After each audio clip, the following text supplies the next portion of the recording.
Welcome to the Global Intelligence Weekly Wrap-Up, the podcast where open-source reporting meets expert analysis. This week, Neil Bisson, director of the Global Intelligence Knowledge Network and a retired CSIS intelligence officer, examines a series of espionage cases that expose how secrecy, oversight, and state competition are colliding on a global scale. In Canada, the Hydro-Québec espionage trial reveals how cutting-edge research can become a target for foreign intelligence, echoing earlier breaches at Winnipeg's National Microbiology Lab. Across the Atlantic, Britain faces a political storm after the collapse of its China spy case, prompting frustration from MI5 and new warnings to Parliament about ongoing Russian and Chinese interference. In Washington, a strategist on Southeast Asia and longtime U.S. policy insider is charged with unlawfully holding top-secret defense documents. This may be one of the most significant counterintelligence arrests of the year. Also, President Trump confirms he authorized CIA covert operations in Venezuela, reigniting debate about the limits of executive power and the shadow world of clandestine action. Each story this week underscores a central truth. In intelligence, accountability is the responsibility of secrecy. Are you ready? Then, let's dive in.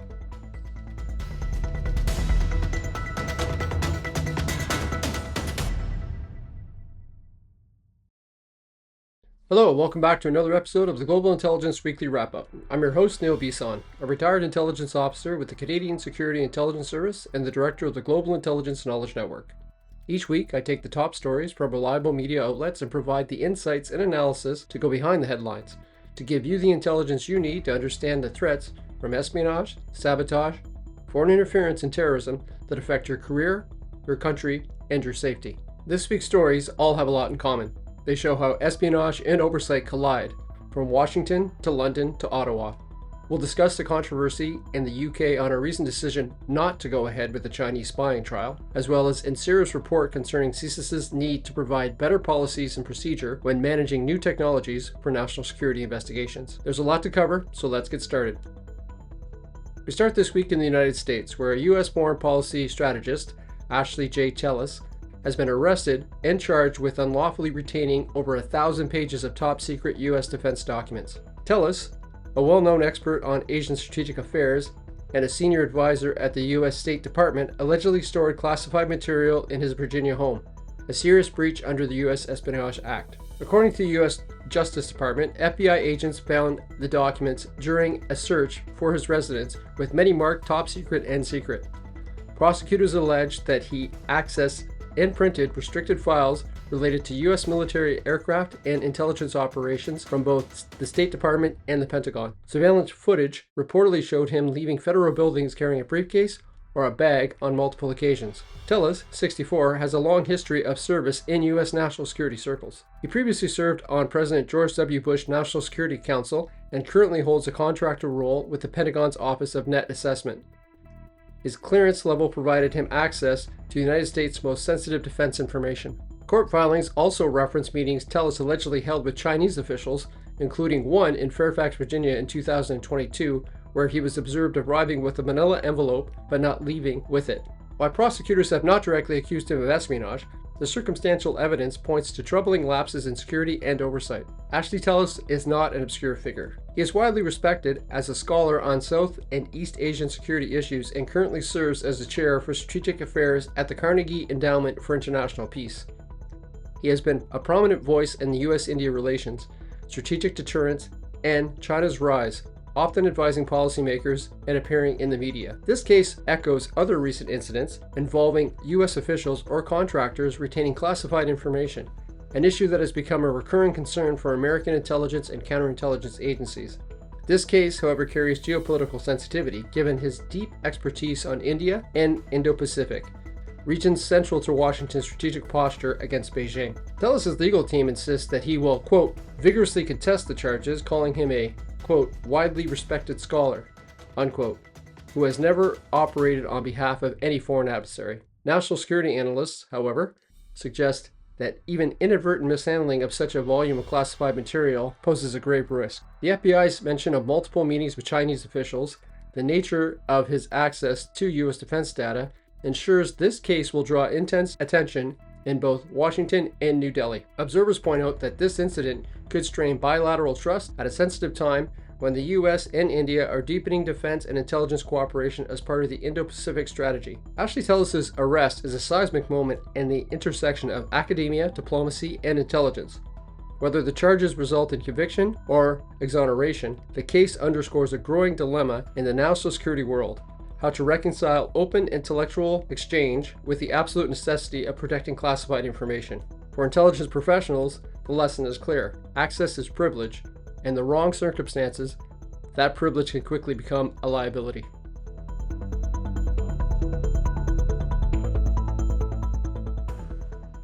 We head to the United Kingdom for our next segment. MI5 Director General Ken McCallum has expressed deep frustrations with two individuals accused of spying for China, Christopher Cash and Christopher Berry, who were never brought to trial. He framed the collapse of the case as a setback, underscoring his belief that the intelligence was solid enough to support prosecution, but that legal and procedural barriers prevented it from moving forward.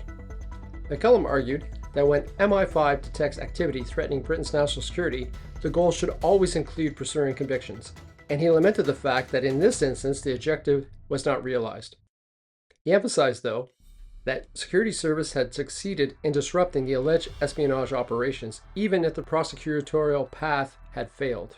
He also reaffirmed MI5's stance that Chinese state actors pose a daily threat to UK interests, underscoring that his comment was not about foreign policy, but about safeguarding national security. He was careful to delineate that while MI5's mission is to detect, disrupt, and deter such threats, decisions about prosecutions lie with the Crown, Prosecution Service, or CPS, and the courts. The collapse of this case has ignited debate around legal norms tied to espionage prosecutions, notably the requirement under the Official Secrets Act that a government witness must clearly frame a foreign state as an enemy. That framing proved elusive in the statement submitted by the Deputy National Security Advisor, leading the Crown Prosecution Service to conclude that the evidence did not satisfy statutory thresholds.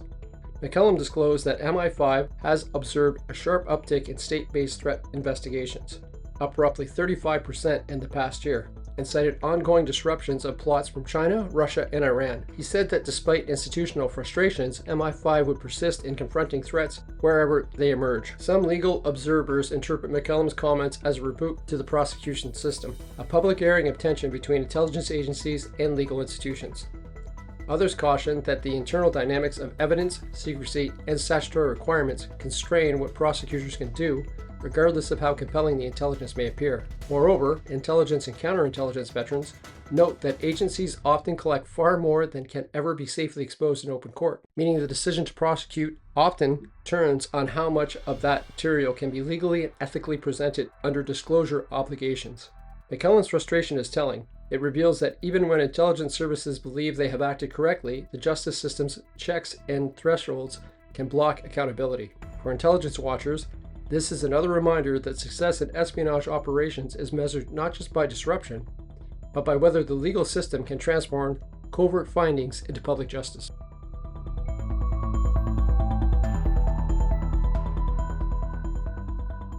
Since the political fallout over the collapse of the Chinese spy case continues to dominate headlines in the United Kingdom, I'll be taking a deeper dive into the implications of this case going forward. Two men, Christopher Cash and Christopher Berry, were accused of spying for China, but the case unexpectedly fell apart, raising questions about the government's handling of sensitive intelligence and its relationship with Crown Prosecution Service. The story, reported by the BBC, reveals how confusion and miscommunication between the government departments have created a serious credibility issue at the highest levels of British leadership. At the heart of this controversy is the dispute over the release of witness statements connected to the case.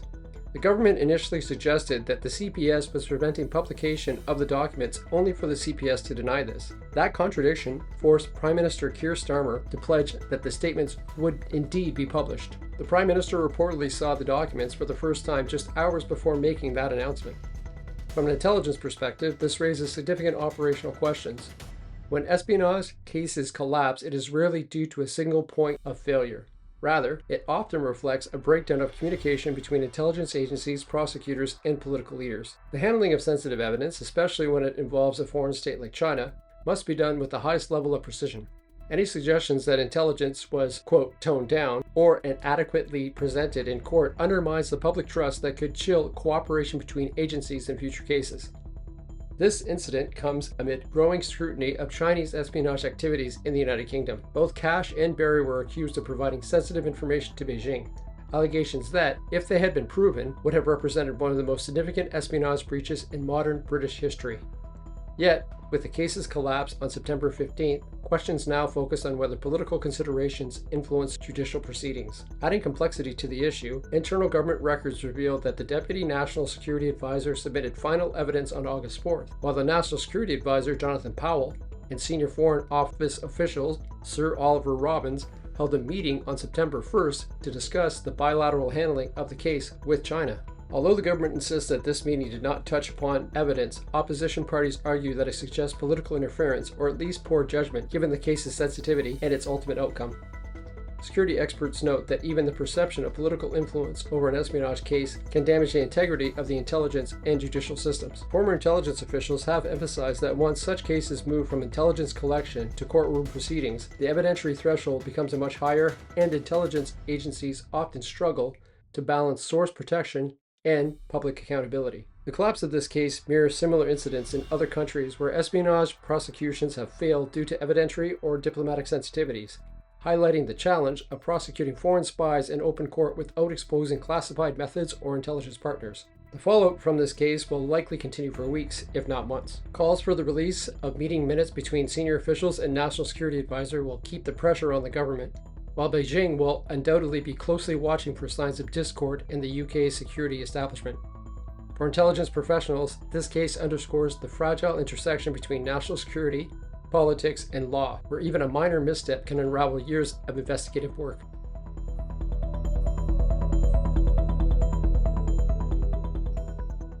Sticking with the story, in a bid to diffuse mounting criticisms over the collapse of the China spy case, Downing Street has publicly released 3 key witness statements from Matthew Collins, the UK's Deputy National Security Advisor.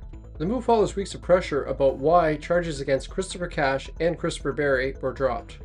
According to the Crown Prosecution Service, the statements fell 5% short of what was needed to proceed. The release of these statements is a high-stakes gamble by the government. It signals a willingness to be more transparent but also exposes some internal vulnerabilities. Collins' final August statements describe China's intelligence operations as highly capable and accuses Beijing of large-scale espionage targeting in the UK. Yet, it still failed to meet the prosecutorial standards. The CPS has defended its decision by stating that the evidence lacked a clear articulation that China constituted a, quote, threat to national security, unquote, at the time of the alleged offenses, a requirement under the relevant law. Ministers, in turn, maintained that they had no role in shaping Collins' submissions. The Labour Party insists that all statements were produced independently of ministers or political advisors.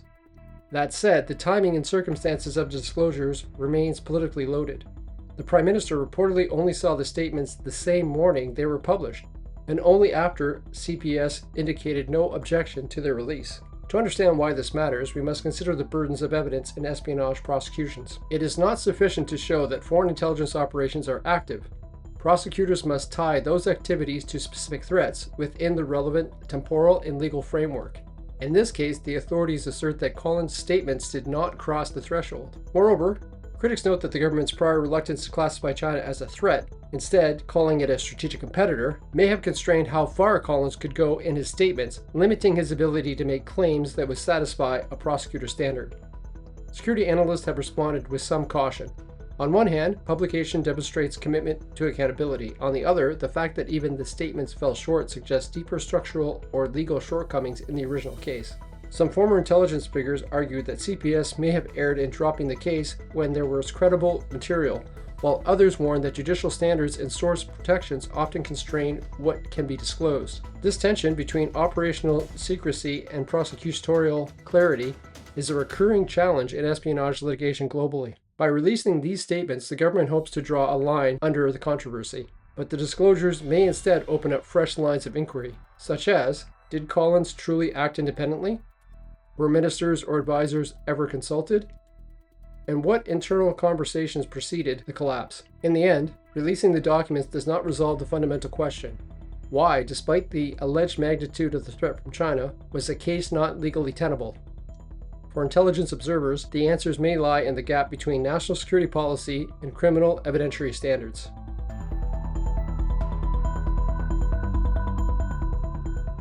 We head to Canada for our next segment, where a recent review by Canada's National Security and Intelligence Review Agency, or NSIRA, has delivered a scathing evaluation of the Canadian Security Intelligence Service. According to the watchdog, CSIS failed to implement adequate policies and procedures when managing a novel technology, a lapse that may have violated internal legal constraints and oversight norms. The NSIRA report contends that CSIS mischaracterized a new technical capability as merely an extension of an existing system, thereby sidestepping more rigorous scrutiny and required consultation with senior oversight bodies. Because CSIS treated it as a known quantity, it delayed engaging with Public Safety Canada and did not fully document its authority for retaining data collection through the technology. One particularly troubling finding was that CSIS retained information without clearly establishing the legal basis for its retention. In some cases, the watchdog flagged that the agency operated in a gray area, testing or deploying technology without the formal approvals or governance that such sensitive tools demand. Intelligence agencies around the world faced escalating pressure to innovate, developing new sensors, surveillance platforms, and analytical techniques. But when the legal frameworks, internal controls, and oversight mechanisms lag behind technical capability, the risk of perceived overreach or over-authorized activity raises sharply. But when the legal frameworks, internal controls, and oversight mechanisms lag behind technical capability, the risk of perceived overreach and unauthorized activity rises sharply. For Canada, this is especially significant in the light of the CSIS Act, which mandates certain consultations and ministerial directions when deploying intrusive methods. NSIRA's judgment suggests that CSIS may have stretched or misinterpreted its authority when dealing with these new tools. Civil liberties advocates and privacy scholars argue that this case highlights the essential role of accountability in intelligence work. New tools require new checks, not just reclassification of old ones. Former intelligence officials warned that if agencies routinely redescribe cutting-edge methods as extensions to avoid oversight, the public trust and institutional legitimacy of security services erode. Some insiders, however, caution that secrecy and operational urgency sometimes forces agencies into judgment calls. The question is whether those calls are defensible under law or whether they create precedents that loosen discipline across the board. The NSIRA report serves as an ongoing reminder. Technological superiority in intelligence means little without the institutional integrity to govern it. CSIS now faces a choice: overcorrect and become mired in red tape, or responsibly rebuild its framework to match its ambitions. Either way, the consequences of getting it wrong are high, from eroded public confidence to potential legal challenge.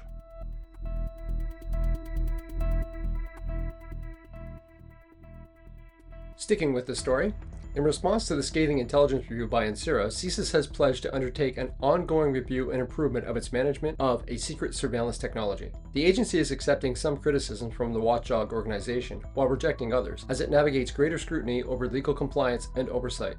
The National Security and Intelligence Review Agency found that CSIS lacked adequate policies and procedures to manage the new capability. Among criticisms, CSIS treated the technology as merely an extension of existing tools, delaying engagement with Public Safety Canada and not clearly documenting the authority for retaining collected data. CSIS, however, disputes some of NSIRA's conclusions. Specifically, it rejects the idea that new technology represented a major expansion of collection or operational risk, and challenges assertions that it retained information without clearly defined legal basis. Nevertheless, CSIS has agreed to draft standard operating procedures and is developing a policy requiring that any novel technology be subjected to review by an oversight committee going forward. This is a follow-up to earlier reporting that NSIRA had flagged structural weaknesses in how CSIS handles advanced technical programs.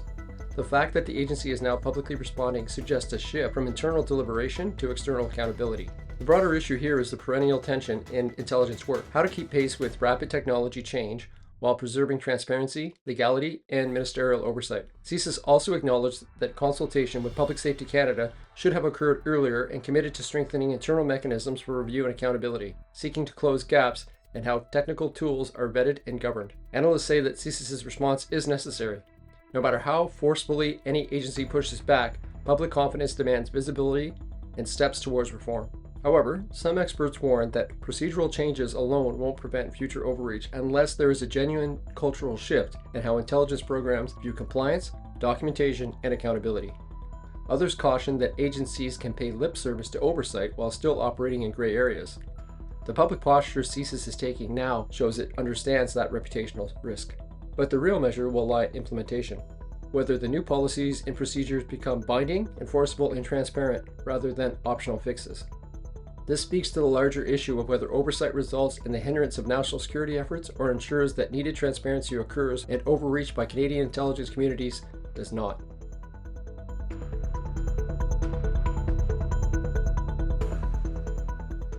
We stay in Canada for our next segment, where a former researcher at Hydro-Québec, Yuansheng Wang, is now on trial for allegedly spying for China. According to court testimony, Wang published academic work without authorization, some under just his own name, others using Hydro-Québec's affiliations, raising serious questions about the research, transparency, intellectual property, and national security. The court heard that in March of 2022, Hydro-Québec became aware of the unauthorized publications. Investigators later found additional papers that tied the individual's research to sophisticated battery and energy storage technology, fields with major commercial and strategic importance. The accused is now facing charges under Canada's Security of Information Act, including economic espionage, breach of trust, unauthorized computer use, and providing information to a foreign entity, namely the People's Republic of China. What makes this case particularly challenging from an intelligence standpoint is the overlap of scientific research and national security. The accused was working in a high-value technology sector. If foreign actors gain even indirect access via published research, they might reverse engineer or integrate insights into domestic programs. Canada rarely prosecutes economic espionage cases, especially in advanced industry sectors such as energy storage. Wang is the first person charged under the Security of Information Act in this domain. Hydro-Québec says the espionage not only breached internal policy, but risked revealing proprietary methods or data tied to national infrastructure priorities. This case sits at the intersection of academic openness and security constraints, a tension felt in many countries where innovation competes with confidentiality. In nations with advanced research and development sectors, the leak of key technical findings can be just as harmful as traditional espionage. Security professionals point out that research institutions must build stronger compliance systems, especially when their work has potential dual use. Controls over publications, collaboration vetting, and author attribution must be tightened. This prosecution will serve as a bellwether for Canada's ability to safeguard high-tech research from foreign exploitation. Whether the courts can effectively adjudicate such a case without compromising secrecy or scientific integrity remains to be seen. But one thing is clear. In an era where knowledge itself is a battleground, the line between academia, industry, and espionage continue to blur.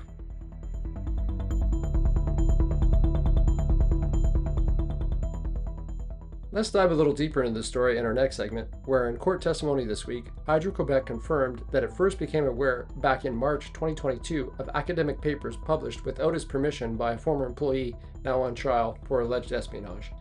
During the trial, manager Patrick Fenn revealed that a colleague flagged an unauthorized publication, prompting questions about whether the utility's intellectual property committee had been informed. Further investigation by Hydro-Québec revealed additional papers, some listing only the former employee's name, others referencing his affiliation with Hydro-Québec and co-researchers from its energy storage research group. The ex-employee, Yuansheng Wang, was dismissed in 2022 from Hydro-Québec's research institute focused on advanced battery and energy storage systems. He is now facing multiple charges under Canada's Security of Information Act, including economic espionage, breach of trust, unauthorized computer use, and providing information to a foreign entity, in this case China. The case provides another in a number of examples where China has successfully attempted to gain access to Canadian research and technology. In 2019, 2 Chinese scientists working at Canada's National Microbiology Laboratory in Winnipeg, Dr. Zhangguo Qi and Kending Chen, were escorted out of the facility after an RCMP and CSIS investigation found they had transferred sensitive virus samples and research data to China's Wuhan Institute of Virology. These actions demonstrate a noticeable pattern. From a microbiology lab in Winnipeg to a research institute in Montreal, Canada's cutting-edge science continues to attract foreign intelligence attention and infiltration. Both were later fired in 2021, and declassified intelligence reports concluded that they had provided scientific information to the Chinese government without authorization, raising serious national security and biosecurity concerns. Wang is the first person in Canadian history to be charged with economic espionage under the Security of Information Act. The utility's revelations about the publications underscore the challenge for scientific institutions operating in sensitive sectors: how to protect proprietary research when publication is a norm. The trial also places strain on Hydro-Québec's internal controls and oversight mechanisms. Legal analysts note that this case will set a precedent for how future prosecutions of economic espionage are handled, especially in advanced tech industries. Experts warn that research institutes must be vigilant in maintaining governance over publication, author contribution, and internal review. Otherwise, they risk enabling technology transfer under the guise of academic freedom. Hydro-Quebec's disclosure offers fresh insight into how the alleged espionage unfolded, but many questions still remain. 1. Were there earlier indications of his activities? 2. Did peer review or conference processes help mask the unauthorized outputs? And 3. Will the courts be able to balance transparency, academic norms, and national security? Canada's technology is being exploited by foreign adversaries like China, Russia, and India. Yet politicians continue to debate what actions need to be taken. This is an extreme wake-up call for any corporation, company, or government department dealing with advanced technology and innovation. Screening of employees has to be paramount to access to information, and every employee must be screened and rescreened to ensure that they aren't walking out the front door with cutting-edge technology that will ensure Canada remains a viable competitor on the world stage.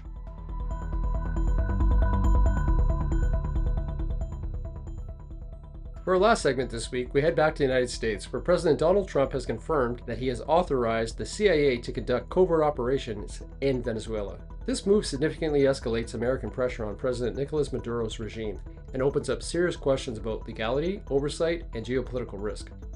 Trump justified the authorization by pointing to the flow of drugs from Venezuela into the United States. He said that maritime interdiction had largely succeeded and that attention was now turning to land-based routes. When pressed about whether the CIA might target Maduro directly, Trump declined to clarify.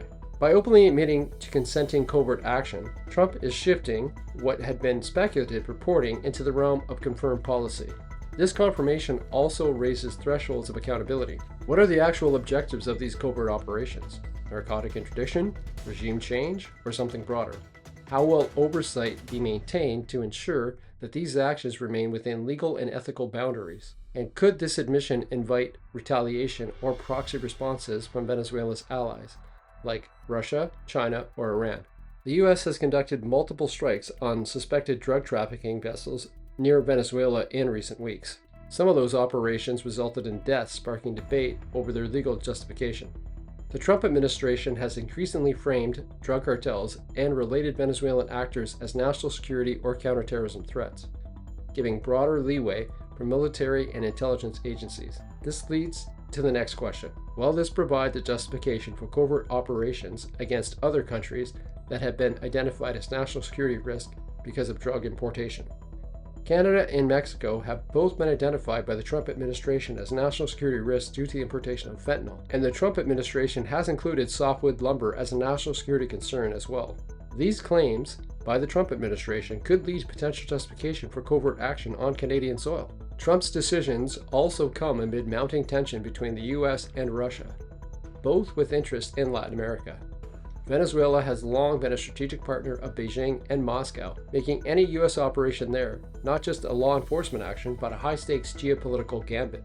Legal and intelligence experts suggest that Trump's administration forces courts, Congress, and oversight bodies to reckon with the parameters of covert authority. Some will argue that this crosses into undeclared warlike activity if operations expand beyond drug interdiction. Others point out that covert action by definition lacks transparency. So the admission may be as much a token signaling as substantive constraint. Diplomatic analysts observed that this confirmation may provoke retaliation, whether direct or indirect, from actors aligned with Maduro.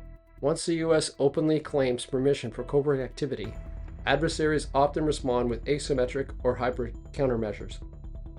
With this confirmation, what was speculative now becomes doctrine. The United States has elevated its confrontation with Venezuela from maritime interdiction to a full intelligence and operational posture. The question now is, how far will the covert action go? And will Washington own the diplomatic and legal consequences? From covert action abroad to espionage at home, this week underscores how the boundaries between security, secrecy, and accountability are all being redrawn in real time.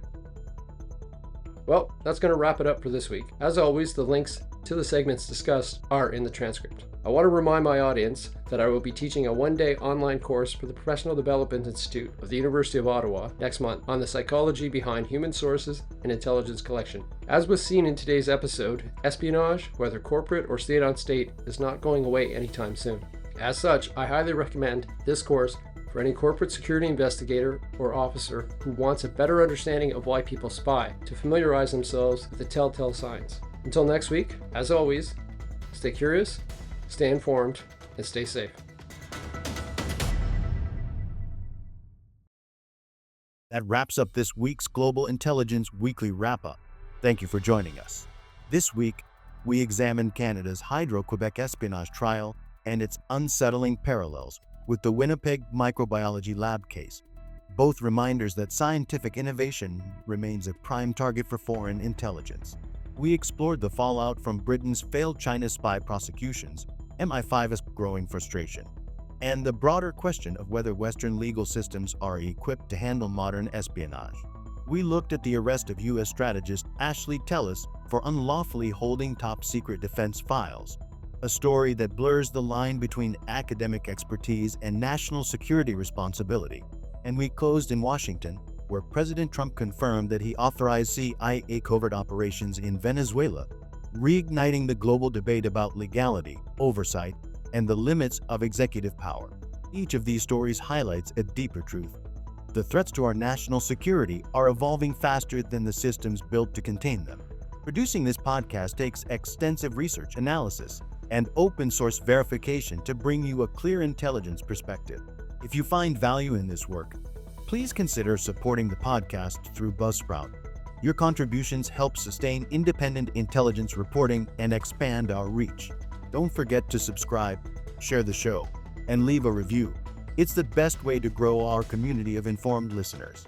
And if you'd like to explore the psychology behind human sources in intelligence collection, Neil's upcoming course with the University of Ottawa's Professional Development Institute is now open for registration. Until next week, and as Neil always reminds us, stay curious, stay informed, and stay safe.